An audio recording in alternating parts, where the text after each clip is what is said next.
ഞാൻ പറഞ്ഞു, പിന്നെയും പറഞ്ഞു. ആ ഒരു അരമണിക്കൂർ ദൂരെ എവിടെയോ എത്ര കിലോമീറ്റർ മൈൽസ് ഇവിടെയാണെങ്കിൽ അടുത്തെവിടെ നിൽക്ക്, ഞാൻ റിയാക്ട് ചെയ്യണമെന്ന് കാണാം.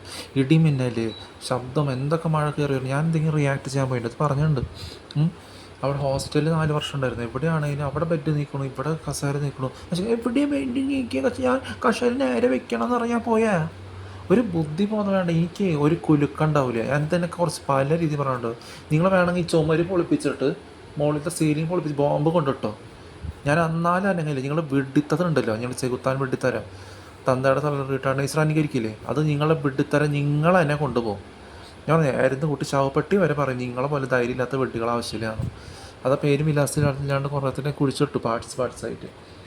പൂമഞ്ചയ്ക്ക് വരെ ആവശ്യമില്ല. ഇങ്ങനെയുള്ള ശവമായിട്ട് ധൈര്യമില്ലാണ്ട് ഇങ്ങനെ വെടിത്തം ചെയ്യില്ലാത്ത ആരാധിച്ച് പറഞ്ഞ് കുടിച്ച് നടന്ന് പറയല്ല. മൂട്ടിന്ന് വിട്ട് നടന്നവർക്ക് പിന്നെ ഒരു ശവപ്പെട്ടി കിടക്കേണ്ട ആവശ്യമുണ്ട്. ഓൾറെഡി ശവമായിട്ട് ജീവിക്കാൻ പറ്റില്ല, ശോഷിച്ചാവസ്ഥയിൽ മുഴുകി.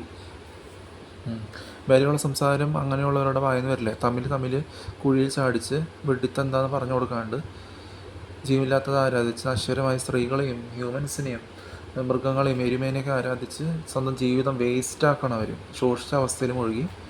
അപ്പോൾ നടന്നു ആയിരുന്നു കുട്ടി വാങ്ങേണ്ട ഒരു ശ്രേണി ഇങ്ങനെ കിടക്കുക. നമ്മൾ ഇതിൽ കിടക്കും, മാത്സിലും ലോഗറിതം എന്തുണ്ട്,